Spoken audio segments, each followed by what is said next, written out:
All right, all right. So I think we are ready to go. And thank you again for joining us.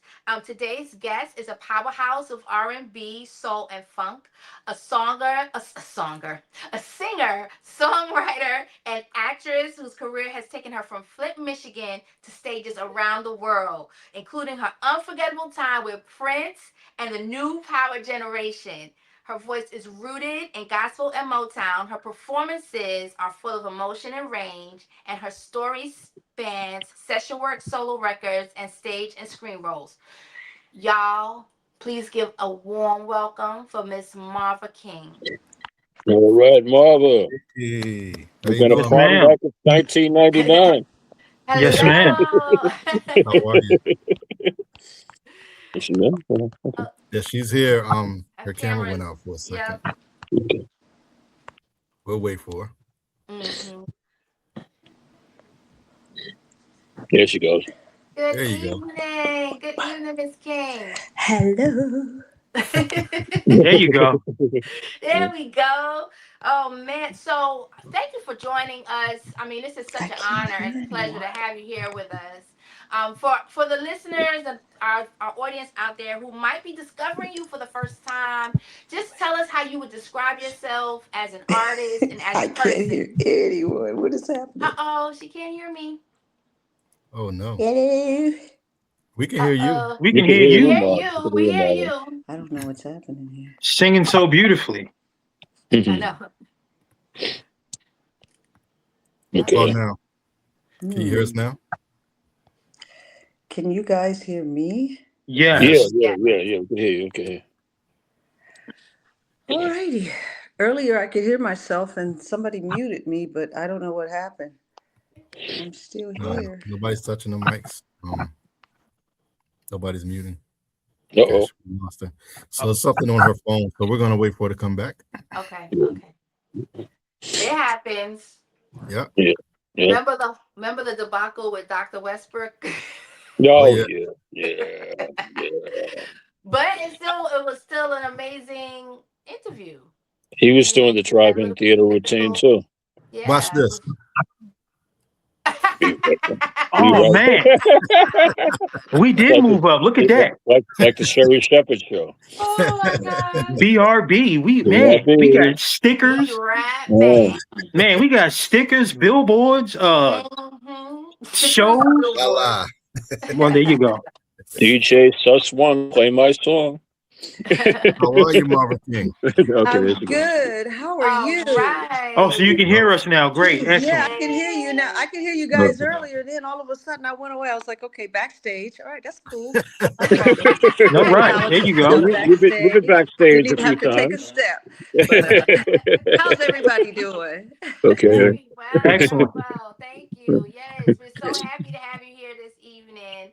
I Thank don't you. know if you heard your introduction, but we are honored to have you here this Oh, evening. You're absolutely beautiful, by the way. oh, thank you. I am so fatigued. I've been up since 4 a.m. So Oh Yeah, no. woo! Oh I was yeah, like, she man. told me that. woo. Yeah. I Yeah. know Yeah. that feeling. I know that feeling. But we Yeah. want you to tell like just in case there are some listeners or people watching our audience that don't really know, they're not familiar. Just tell us tell us a little bit about yourself as an artist and as a person. Who is Marva King? No, I don't wanna. Well, Marva King, first of all, is a person who loved God and Christ. That's first and foremost in my life, and that deserves an applaud. Yay! Yeah, of Yeah, course. yeah. Yes. And Amen. Amen. and then Yeah, yeah, Marva yeah. King is a person who is some would consider a veteran. I consider myself grown and sexy, Mhm. but I've been in the industry for decades and I have worked with so many people in the industry that I'm not even going to start trying to spout off and shoot off all the people I've worked with. I've been very fortunate to work with a lot of our, especially R&B legends and some pop Yes. legends and some jazz legends and some gospel legends. So, um, yeah, I've had a life in the industry and it started quite early. I was in late teens, left Flint, Michigan, came to Los Angeles, wanted to be in the music industry, and God landed me there. And I started with Stevie Wonder, who is still a long time and very good friend of mine. And of course, the Jacksons. I've been around a lot of the Jacksons, Michael included, that man. I miss him so much, but boy, I had a lot of fun and got in a lot of trouble from being around him. Yeah, he was a prankster, the You what? prankster. I've heard that Oh, before. oh, the prankster of the industry. I've never been pranked so bad in my life. But, but it was all in fun. And, I mean, if I could bring those days back, like Stevie said, I wish those days would come back once more. But, and then, of course, I went on and, of course, I had my own solo career, of course. And I shouldn't say past tense, because the girl is still going. Like they say, the old gray mare, she is what she used to be and some. How about that? But I tell jokes on myself. It's all good. But but I also have worked with, like I said, great people like George Duke and Stanley Clark. I've written music for television. I've written music for film. I'm one of the early on female producers, even before Missy Elliott, who came and just blew it out the box. But I was one of the earlier people who would take the scrutiny and fight the males, because I grew up with boys, and I'm like, I'm not scared of you. I ain't never scared. I ain't. And they're like, okay. But I kept plowing through, and I'm so happy to see so many people now, of all genders participating, as creatives and people that were behind the scene as well. Of course, and I cannot leave out my dear friend that I miss so much, Mr. Prince Rogers Nelson. Of course, I worked with him for some years. And I can go on and on, but you know what I always tell everybody? Just Google me or IMDb me and, all kinds of little great stuff like that, because that way, I don't just bore you, start yawning, and nobody likes that. So, yeah, just check a girl out. You can find me. I am.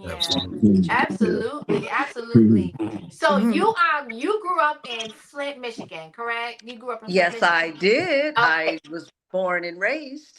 All right. So tell us about that, and how did music, how did music show up in your world there in Flint, Michigan? In Flint, Michigan, both my parents are from Arkansas. Both of them were singers and songwriters. And my mom's a musician. She still is. And she's 86 years young. But I ended up getting in music. I kind of almost didn't have a choice because both of them were so full of music. And in our house, it was the rehearsal location. Like Ike Turner had his with Tina and all of them. That's how our house was. The living room became the rehearsal studio. So I got a chance to really see everything. I watched my dad with his gospel groups, the Paramounts, and they used to travel all over the country, open up for a lot of the greats in gospel. And my mom had a group called the Wings of Faith, and she used to open up for all of the greats as well in gospel. They were going in two separate directions, but yet, they were doing basically the same thing. So I got a chance to watch a lot. And then my mom had many choirs in churches, and she would get me in the choirs. I don't care if they were the adult choirs. And I'm like 7 or 8, 9 years old. I'm like, wow. Yeah. She'd be like, we need an alto. So she'd stick Marvin the alto on it. We need a soprano. She'd stick Marvin. So, but what I didn't realize then, even though I complained and I cried and all that stuff, it didn't matter, because she was like, you're going to do it. And I did it. But it trained me. It trained my ear. It trained my mind. It trained my skill set. It trained my vocal cords so that I could have such a diverse and longevity with my range. I started from, mezzo soprano. I could go all the way down to a baritone, and that's a pretty wide range in singing because I was thrust there. And then when I started getting in like school choirs and things like that, I took that to another level and would jump in every section to make sure that I could sing everybody's parts, because I was just intrigued by them, to be honest with you. And it really to develop me for this industry and the things that I did, like teach some vocals and, how can I say, become a session singer, which I ended up working by myself a lot as a singer because I could do all the parts.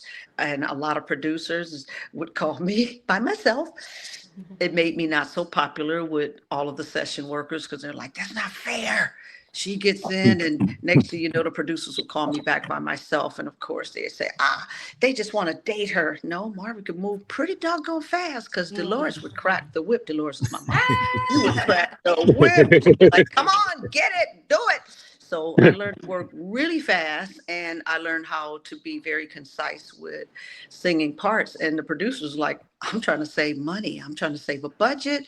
And I don't care how big they were or the artists were, they still want to take the rest of that money, put it in their pocket. That's business.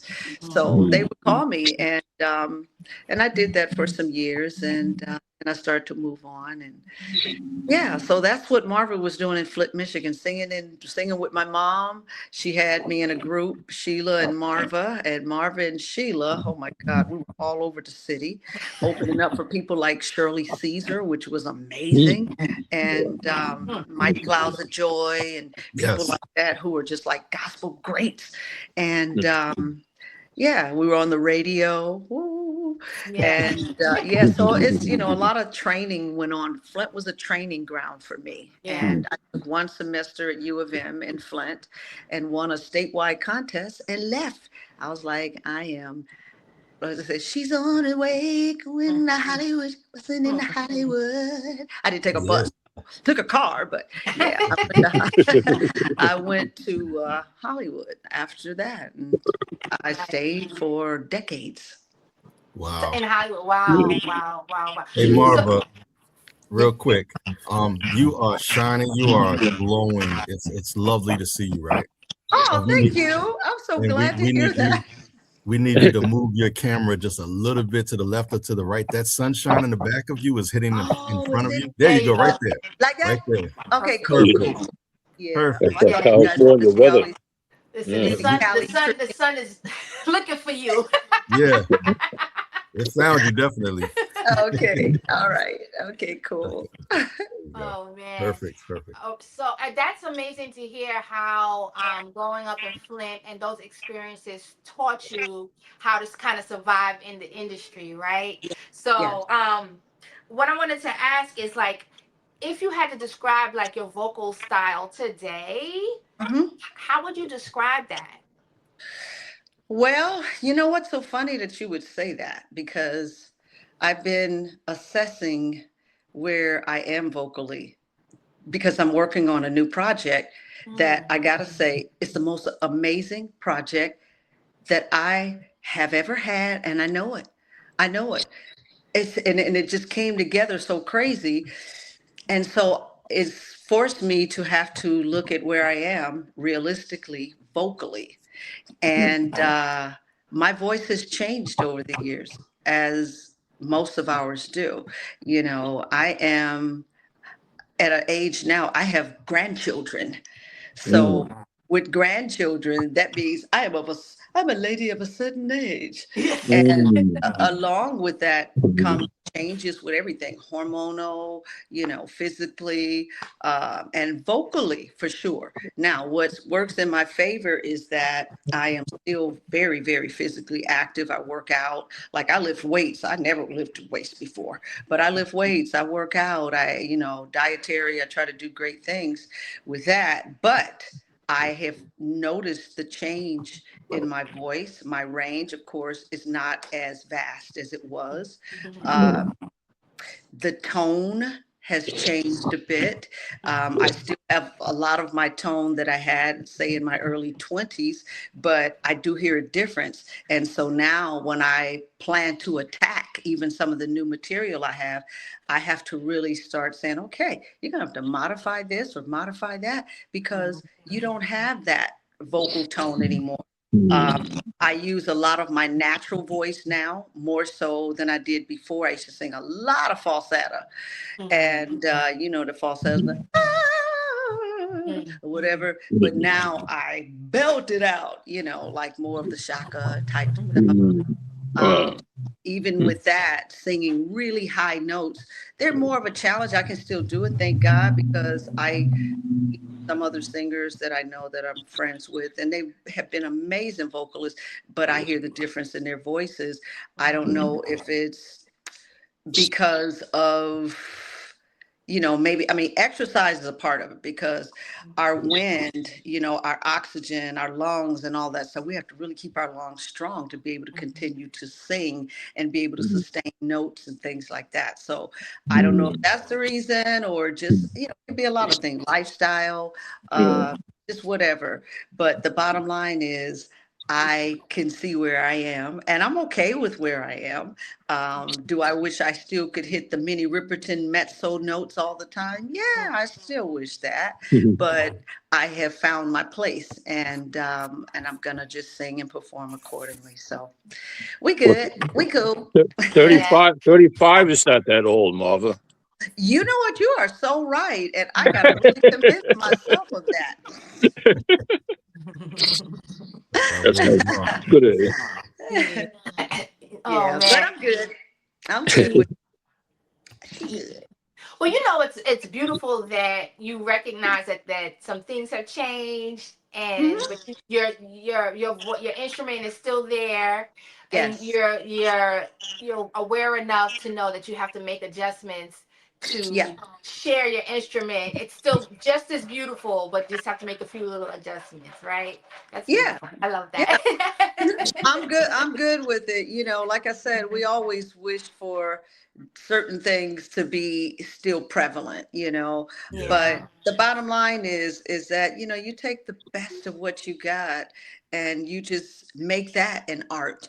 And you make that be something that's presentable to people that they really like. So, I mean, I'm not getting any complaints when I do live, people still going, oh my God, okay.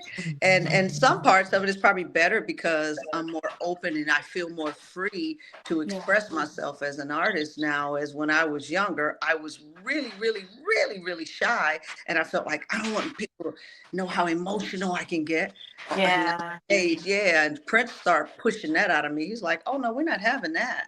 Oh no, you can really let it all go. And well, yeah, but I can appreciate more of where I am now. I think I'm more my authentic self, and I express myself a bit more candidly and honestly, meaning, what I feel inside, I let it release, and I don't care now if somebody say, oh my God, she's making this face, or, oh my God, maybe this really hurt her, or, oh my goodness, or wonder if she experienced.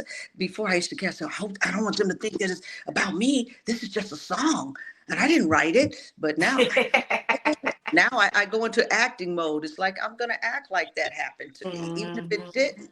So, Part of the experience. Well, listen, speaking of Prince, what was it like in the day of a life? We know how, like, when the fans come in, say you were doing City Winery, which was not even there when Prince was around, but it's using that as a sample. And the fans come in, they're watching the show, but what was it like building up to that? Like, what was it like at 2 o'clock, 3 o'clock, the morning, the whole day with Prince? What was that like? How was that going back in the day?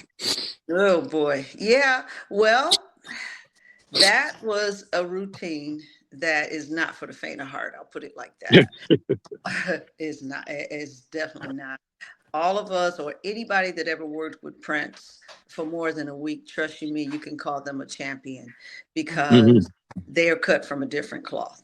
Because most people would not be able to survive. That was a man that I've never seen that kind of energy exerted out of a human being. And he wanted everybody to keep up with him. So, and he was very regimented. He was a creature of habit. Our sound checks were typically 2 hours. Most people sound check 45 minutes to an hour or whatever on the street. Our sound checks were 2 hours, sometimes 3. And then we always had a show that was 2.5 to 3 hours. And then the after shows, which were also 2 hours to 3 hours, sometimes 3.5 hours.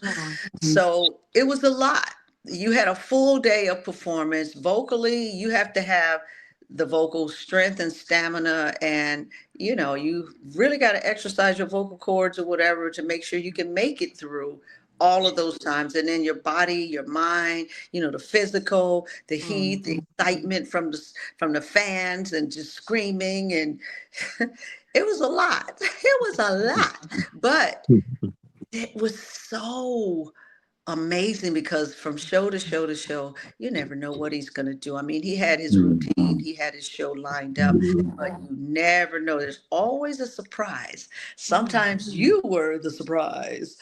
And that's when it really be like, oh, especially me, because I wasn't the instrumentalist. I played a little percussions with him, but he's like, okay, I'm going to make you do things that you probably said in my wildest dreams I wouldn't do. And some of them were like jumping off of 6-foot monitors with high heels on and Oh my gosh. running up plexiglass. Crazy stuff. Oh my God. High heels. High heels. And I'm like, okay, he'd be like, follow me. I'm like, you got steel reinforced heels. I don't. Mine could break and I could, major crash. But it was exciting. And like I said, from day to day, you just didn't know. And that's how he was. He loved excitement. He loved unpredictability.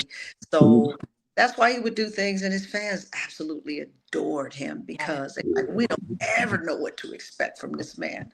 Yeah. So how did that come about? Even like, how did you get that opportunity to work with Prince? That's like mind, right? Yeah. I was just talking about this last week. I went to a birthday party. Stevie has legendary birthday parties. He had been having them for decades. There's always somebody surprising him.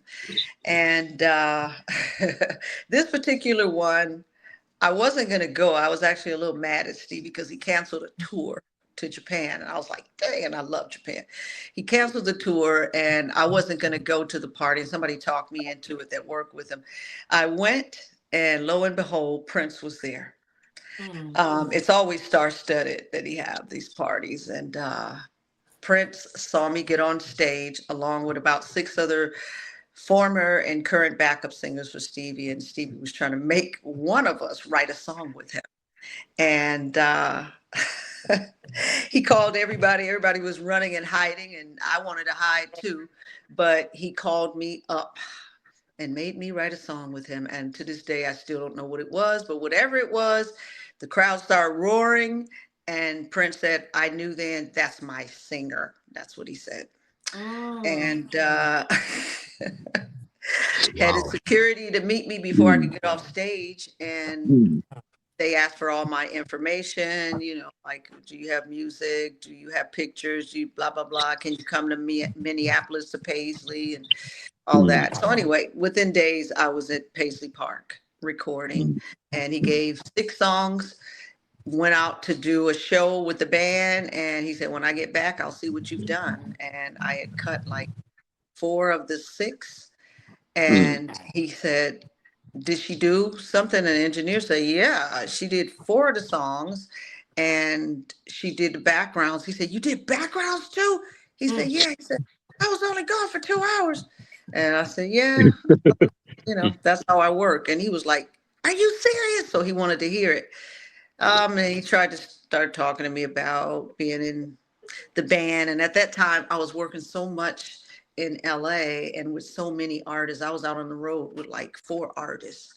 And I said, I don't know if I can do it. He kept going and bothering me, having people call me until finally one day I showed up in New York. They flew me to New York, to Jones Beach. He had a show. And I was the first time I had been to a Prince concert. I saw the crowd scream. They had to give me earplugs. I was like, this is deafening. They like, yeah, this is typical for Prince.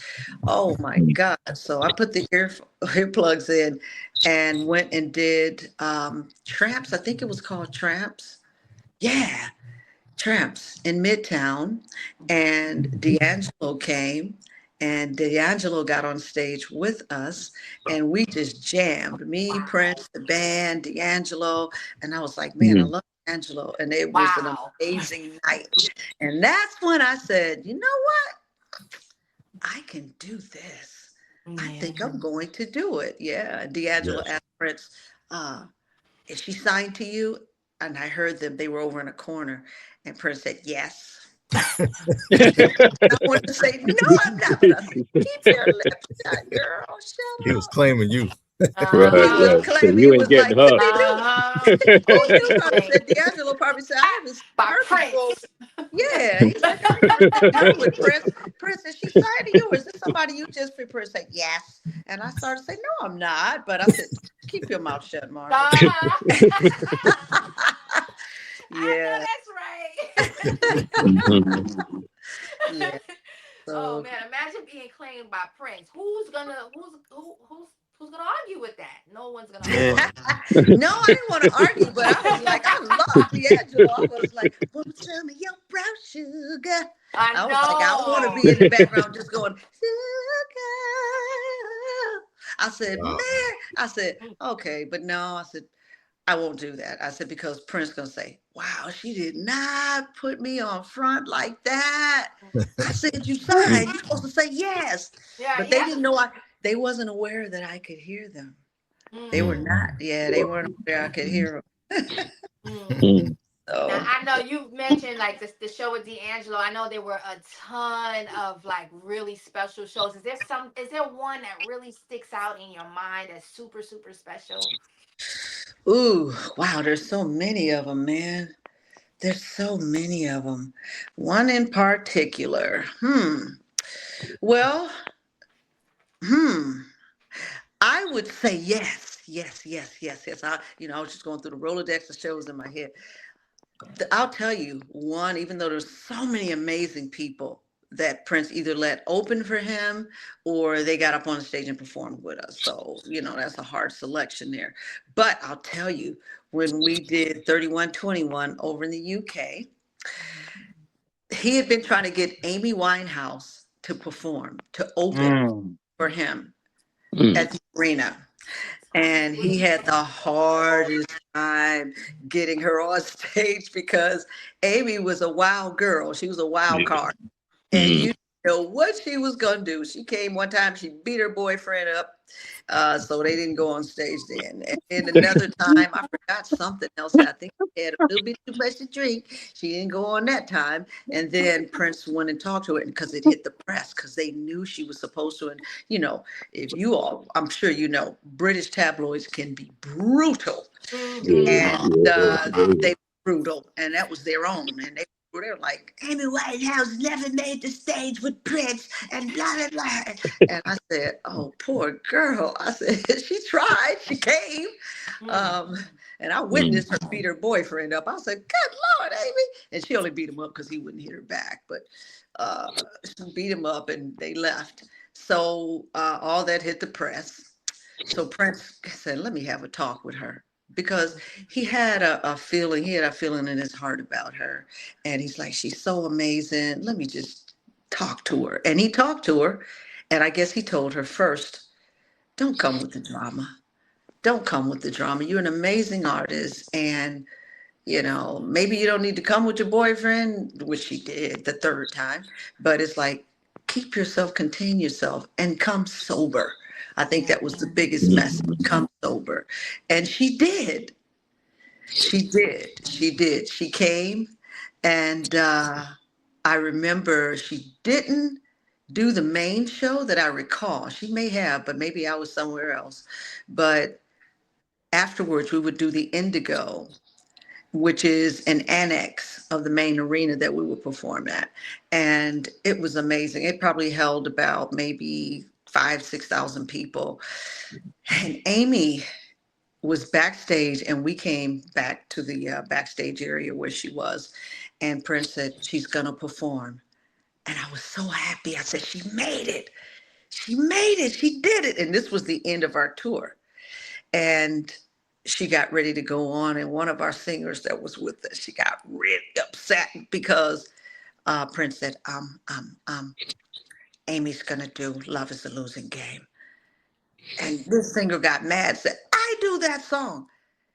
And I'm saying, "Are you kidding?" But it's her song. And she's here. She's going Right. to do the song.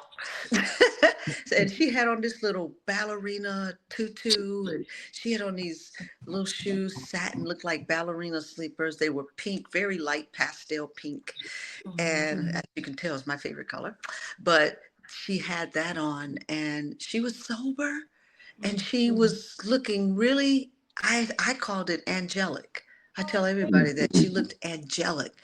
And she walked out on the stage almost like a ballerina. And she got the microphone, and the way they had the lights on her, I said, wow, she looks amazing. I said, she looks like a little angel ballerina. And she started singing. Oh my God. She brought first of all, the house just went total silent because she sang like from the depths of her soul. And she was such a powerful singer anyway. And I couldn't take my eyes off of her because I said, look at this woman. And I knew she was special before, but that to me, that night confirmed this woman is beyond a special artistic person. And she sang, and when she finished, she just kind of put her head down, and of course the audience erupted in a roar. And I was speechless. And I'm not the type of person, everybody will tell you, I've been around so many entertainers, and I knew from a kid I said I'm gonna be around entertainers, so I'm never starstruck. But I just looked at her and said, it's something so special about her. And she came off stage, and I just watched her go, and she was so happy and pleased. And she went back to the dressing room and created mayhem.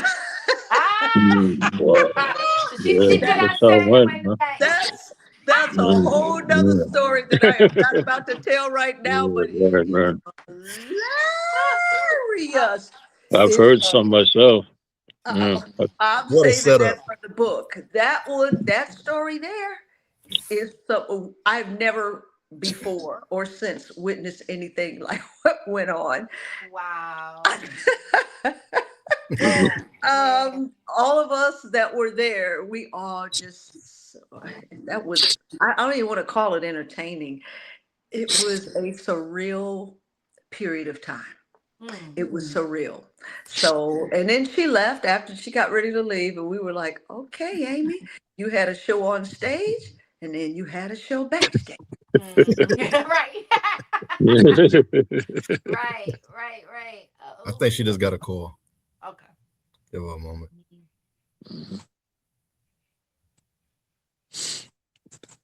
Amy Winehouse, man, she did a song with Nas. It's out of this world, man. Cherry Wine. Rehab was another one. Yeah, you know how it goes. Man, we're talking about a lot of legends that are not here anymore. So we just to take a quick moment while we wait for Marva to recognize Prince, D'Angelo, Amy Winehouse. These are all legends. Oh my gosh. And they are very, very missed. And we're so blessed to have had them, right? To have been able to experience their talent. Yeah. Imagine being an artist and being like having to choose, having Prince and D'Angelo both wanted to sign you at the same time. Hey, we getting the stories. We getting the stories. Hey, here's the thing: you can't lose either way. So what does it matter? You know what I mean? Like Prince is a whole nother. Prince is Prince. You know what I want to ask her? And I'm sure it's on everybody else's minds too. Was Prince and Michael Jackson friends or arch enemies? I heard they had some kind of beef or something. But I mean, it could have been just, show. I think it was hilarious. I think it was just on the business level. Like, I don't remember the story, but I remember cracking up, laughing so hard. Like Mike wanted to be his friend or something, and Prince just did not like Mike at all. That's nah. Listen, when he did the Bad video, that part Wesley was playing, Prince was supposed to play that, and Prince was like, "Nah, I'm not doing it. Nah, that ain't me." Yeah.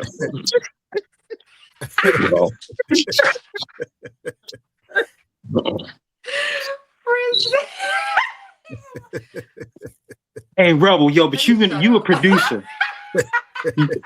you being a rebel, you being a producer, right? Can you imagine if them two would have got together and made an album? See, that's where I was going with it, because if they were just acting like they was beefing, it was for marketing purposes. You know what I'm saying? And if they would have came out with a song together, man, it probably would have broke the internet. It would have broke everything. Yeah, it broke all they had to do was one song, and they could have went a tour and did a tour for the rest of their life with that one song, man. With that one song. Them two together. Yep. You put them two on an album together and have like Quincy Jones producing it. Lord have mercy. So I think we should ask Marva, you know, because she has some background information on these guys. So let's bring her back in. She's back. Yeah. You got $1 million question coming, my Marva. attorney was trying to contact me, and I'm like, "Go away!" And he just said it all like, "What?" I'll call you back after we're done. Right. I'll talk to him. Give me his number. I'll talk to him later. Call John. He'll talk to you too. But so what was the question about? I heard Quincy. Oh, the big question is, was Michael Jackson and Prince good friends, or they were arch enemies? Because we just don't know. We would love to have them. We would have loved to have them do a song together, and we just don't know the background of the we call it fake beef. Fake beef. Well, you know what? Honestly, both of them, they were two amazing people with different personalities. Their personalities were quite a bit different. How can I say? Michael was a hyped person. Both of them were hyped energy, but Michael was more on the, if I want to say, sweeter. Because Prince could be really sweet. A lot of people didn't know how sweet Prince really could be. People that he loved. But he was very aggressive and challenging. He would challenge people. And he's very competitive. That's the word I think I'm looking for right now. Prince was very competitive. Now, Michael was competitive to a degree, but Michael was like, hey, why can't we all be together? We are the world. He really was, we are the world. And but Prince is like, no, I can do this, and y'all follow me if you can. That was Prince's whole attitude. So they were two different types of people, and them two trying to hang around each other, because they did, you know. Thank you. It was for I think Prince would do it probably. He would be around Michael probably for comparative reasons and PR. And it's like, yeah, me and Mike, we can hang. But it's like, let's see who gets the most attention. That would be Prince's vibe. Michael would be like, yeah, Michael would be like, but it's okay, because that's just how Prince was competitive with everybody. He compete with himself. He compete with that was just him. So Miss Marva, hold on. Yes. So wait a minute. When they was doing that skit on the Dave Chappelle, and he like playing basketball. Yeah. So that was really him. That's really Prince. Yeah, That was really Prince. The room that we were first in at Paisley Park was also where the basketball court was. Yeah. And one night I came in to do Love for One Another, because we start them sometime at 1 a.m. I'm tired as I don't know. So I said, Love for One Another. Let me go in here. I started drinking coffee when I was with Prince. That was my drug. And I went back and had my little cup of coffee, and I saw these cute little tennis shoes sitting up on the desk in the back room. I said, ooh. I said, who brought their little kid here today? And they said, that's the man's shoes. I said,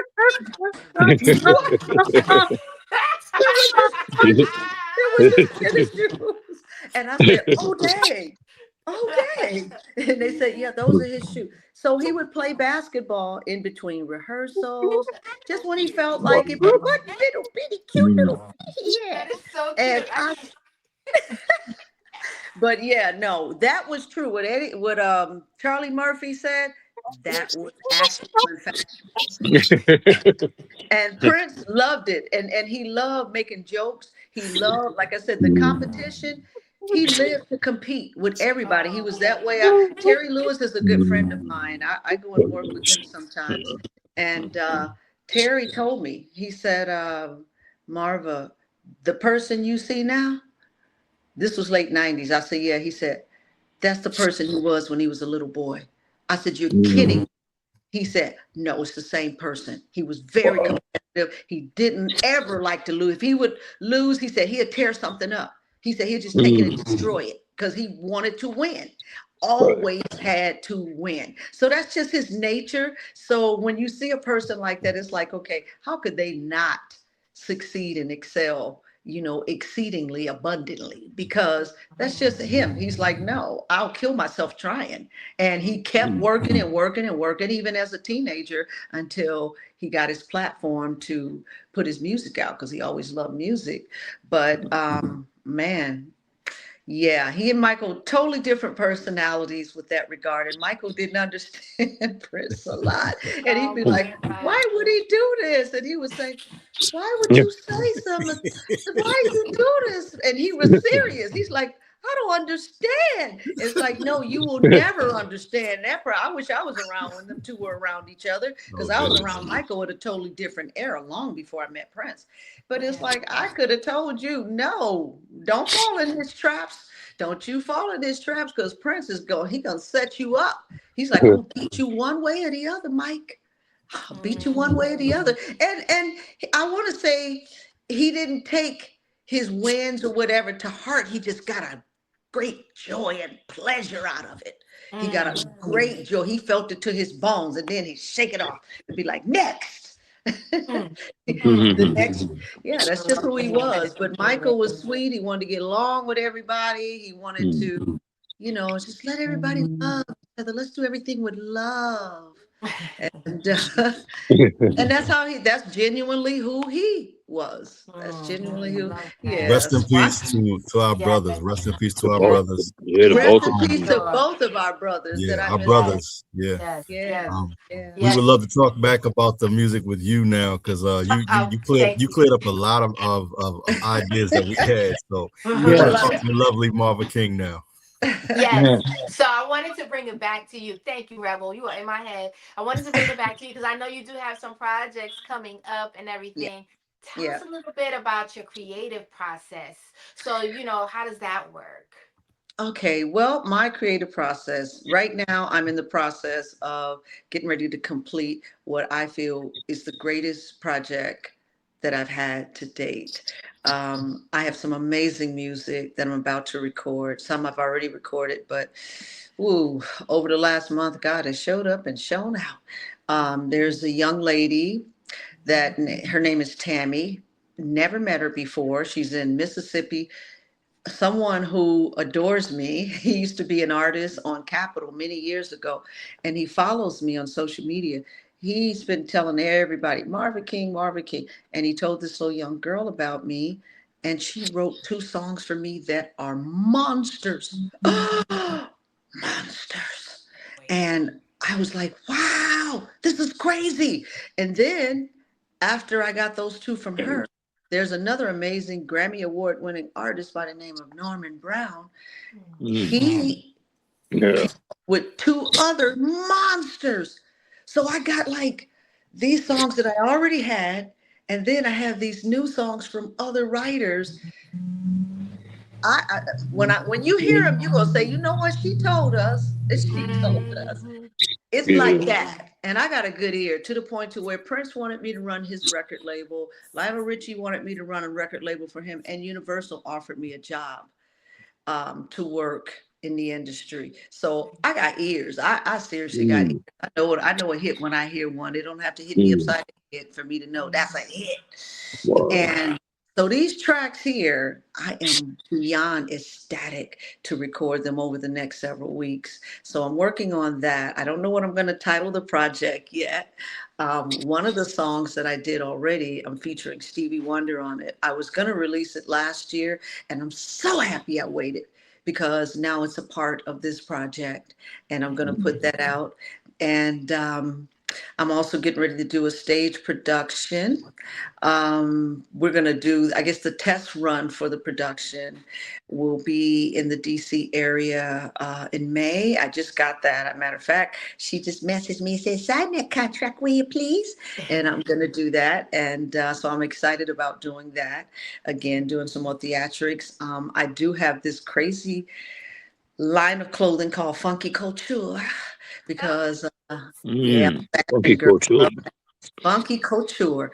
And there's one person who puts on a lot of New York Fashion Week shows and represents a lot of models. I came to one of his events with one of my creations and it just went crazy. So he said, I'm going to push you way ahead of the line. I want to help you do your own Fashion Week show, which is amazing because I'm like, wow, I'm not like that. He said, Marva, this stuff is going to sell. And he did an advertisement, and within hours, I got like 20,000 likes on this one outfit. Wow. Which is crazy, but I had to postpone the show. It was last minute. And I honestly, I gotta be honest with you, I was overwhelmed. I didn't know it was so much that went into doing fashion shows. And they started firing off, you gotta do this, gotta do that. I said, okay, hold on. And now I'm glad I postponed because I created some other designs around Black culture and around the era of slavery. And I'm not going to say much more because I don't want nobody to take my ideas. But when you see this line of stuff that I created, it is art because I paint and draw too. So I'm doing these individual signature pieces that people are going to see that tells a story. So I want my show to really be a whole production. It's going to be a production. I said, I can't just do a regular fashion show. He's like, oh my God, come on, just do the show. I'm going to do it. So that is something I would hope for the fall of 2026 to be able to be ready for that show. Now, if this music just take off like I think it will, we may have to wait until spring of 2027. But so that's what I'm doing right now. For those of you who did or didn't know, I cook. Oh, but before I say that, I just did my first artist styling session. So I'm going to be doing some styling. I love fashion so much. Norman Brown, I just styled his new project that's coming out. I went to Atlanta and just dabbed him all up and did this photo shoot of all these different clothes. And he was like, okay, this is different. I said, just trust me. I said, you trust me? He said, yeah. So anyway, it came out amazing. So I'm going to be doing a lot more of that. And I think for entertainers, because some of the other entertainers like George Clinton and this girl SZA, I had some stuff for her that her representative liked. So I'm gonna be doing things. It's mainly entertainment because my stuff is way out there, honey. I call myself the Black Betsy Johnson. Okay. Yeah, I got some crazy stuff. So that's gonna be my life and my career. Oh, and then I'm also going to do a gospel project. I already started on that. I did the Word Network in November.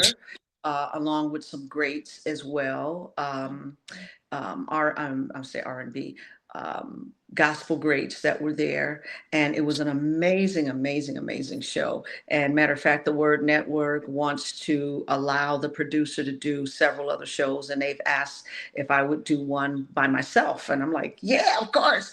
Of course, bring some of my friends too to help, some of my celebrity friends to be on the show with me. But it was the largest viewing that the Word Network had in 2025. They had like 98 million viewers. So that was good. So yeah. And Marva, who was that other guy, Marva? You were sharing him the other day. I saw it on your Facebook. You had said check out somebody. I can't remember who it was. Some artist. Oh, you talk about Chris Crane. Chris Crane, right. Hey, yeah, I just turned the UK on to Chris Crane because Chris Crane is an old soul. He's younger than me, but he's an old soul. He loved R&B. He liked the Johnny Guitar Watsons and what's the other artist that a woman got to have it? What's his name? Woman got to have it every time, boy. No, Bobby Womack. He's like Bobby Womack. Bobby Womack. He's like a Man, he's just an old soul. Sam Cooke, and he loved that kind of vibe. He's like a David Ruffin, and that's authentically who he is. He is not faking it. He is not trying to manufacture anything. That's who he is. So he cuts all this great music that it's unfortunate a lot of Americans are like, okay, that's old, but the Europeans love it. They eat it up. They're like, okay, so I just turned him on to them. And so he got into radio about maybe 4 months ago. So that's who he is. He's Chris Crane. He's out of Milwaukee, Wisconsin. And he's a musician. He plays keyboards and guitar very well. Sings, he writes, produces, he does all this stuff. So he asked to feature me on his music. So I just thought I would post it on my page yesterday. Yeah. Awesome. Yeah. I can't wait to hear his music. I love Bobby Womack, so I would love to hear it. I'm gonna go on your page and take Oh a look. yeah. Wait until tonight. Yeah, and then you can tap it because I put it at Chris Crane where you can go and follow him and just check him out. But yeah, he's an amazing artist that the unsung amazing artist. So Well, we're at the part of our show where we have a little fun. We've already been having a lot of fun, but we're at the part of our show. No, I see a head nod. Oh, we can't do it tonight. We got time, of course. We got time, of course. I guess. I would love to. No, Rebel is saying no. No time. It was a downtime, huh? We're going till 10 tonight, I thought. We don't see the limit. How much time? Keep Marva all night. Marva don't care. Out of respect. How much time does she have? Okay. It's okay. Well, you know what? We had such a wonderful conversation. We ran over all our time, so that's actually amazing. And I'll take it. It's okay. You are a pleasure to speak to, and I cannot wait to hear your music. Your voice is amazing. Can we do one thing, though, Marva? If you can say no to me, but can you maybe just sing like a little piece of your favorite gospel song? Would you do that? Could you do it? She said, well, you sing just a piece. Okay, because you said gospel, she know how to get me. She said, you sing a little gospel. Okay, I'm trying to think which one. Woke up singing. I woke up singing. My mom used to sing this to me when I was a kid. And I think I was having a nightmare. And then I just started singing it to run the little negative spirits away. But I started singing in my sleep and I woke up singing it. Jesus loves me. This I know. For the Bible tells me so. Little ones to him belong. They are weak, but he is strong. Yes, Jesus loves me. Yes, Jesus, he loves me. Yes, Jesus loves me. For the Bible tells me so. That's it. Me. I gotta wipe my eye. I started crying. You know what? My mom used to sing that to me every time I would get sick. I would get sick and she would just hold me in her arms and sing that song to me. And I literally, this is true, I'm not even making this up. I woke up singing that this morning. Well, thank you. I woke up and my mouth, I could feel myself in my dream. And I'm like, wow, I'm singing Yes, Jesus Loves Me. And woke up and I started singing it. And I sang it again. Hey. Yes. Oh, Marva, I know what I was going to ask you real quick. What's that? I saw you last month. Well, you already know this. I saw you last month at the Smoke. We were there. Cedric Mitchell. Okay. Are you planning to do anything with him in the near future? Not sure. You know, people always talk about what we're going to do. We always plan to. Artistically, I know you got a lot going on, but yeah. Well, you would hope so. But I'm gonna tell you, he's my cousin. I know. He said it that night. So we plan to. I'm still on the West Coast. And we're planning to do something. When it will happen, I don't want to say, but he did say, cuz we got to do something together. Do you know I didn't even know this cousin or know he was in existence until 2 months ago? I did a show in St. Louis, and his mom said, "You know, my son, he's in the industry. Come to find out, oh my God, he's worked with Maxwell, he's worked with Stevie, he's worked with Whitney, he's worked with." I'm like, "What? Aretha?" I'm like, "What?" And I look at my cousin, I'm like, why am I just finding this out? And he lives in Brooklyn. I said, "I do shows in Brooklyn." You kidding me? So I said, okay, it's on and cracking. We will at some point. We had planned to try to get together earlier, but it's already crazy. I mean, I've hit the ground running, and I'm sure he has too. But I got so much stuff loaded up. I'll be going to South Africa. I'll be going to Europe. It's like stuff has just been coming in like boom, boom, boom. And I'm like, okay, God, thank you. Whew, a sister not getting no sleep right now. That's that good no sleep. That's that good no sleep. You're right. You're absolutely right. You're absolutely right. I just didn't want to come on podcast looking like, oh, she look like she haven't slept in a month. No, Girl, you look amazing. You look gorgeous. Yes. Oh Yes, my yes. God. Well, thank you again, and we want to You are thank the audience for Thank you. watching and Yeah. listening. So we can be streamed through Blazing 420 WPAM, but we do have a major announcement. We are now streaming through Beats and Bars TV as well, so you can find us there. Major, major, Yeah. major. It's a major platform. It's Nails Beats, Eric Sermon, Rod Digger, and Sway. Wow. So the show will be airing through Beats and Bars TV as well. So thank you so much. We're gonna we can't wait to share this with everyone. You are amazing, and I genuinely Oh, cannot wait to hear your music and thank see your you. clothing line because I want Girl, some. girl, I gotta invite you to the fashion show. When I do my Yes. fashion week show, I'm gonna invite all of you all because this is Please. gonna be something to be seen. Trust me, I already have it. It's already up here in my cranial screw top. Please. Oh my gosh. I know. Well, we I family got now. goosebumps. I can't wait. Right. Yeah, we all I family. cannot wait. And And if tell everyone where Austin, to find you, yeah. Miss Oh, go Marva. ahead. What's your Instagram, your Oh, okay, Facebook? Where can yeah. everybody follow you? All right, sweetie. My IG is Marva Queen King. And X, I am Marva Kang, Kang, because that's what a lot of people call Miss Kang. And Facebook, you can find me Marva King Official, as well as marva.king.90. I'm on Snapchat. I don't go there. I'm not going to lie to you. And then I'm on, what is the other one? Threads. I'm on Threads as Marva King. And what's the other one now? Twitter. Not TikTok. Twitter. TikTok. TikTok. Thank you. Hardly go there. I do periodically. But the main ones is IG, Facebook, and X. You can go and find me. All right. Congratulations on all your success, and we are you. honored for you to be here. We would love to Thank have you you. back on the show again.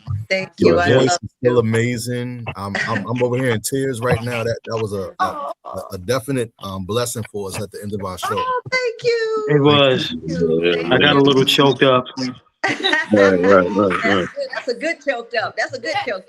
Yeah. All right, guys. Thank you so much. And everyone, enjoy your evening. And we will see you Likewise. on All right, Mo. Thank you, guys. Peace. All right. Peace. the next show.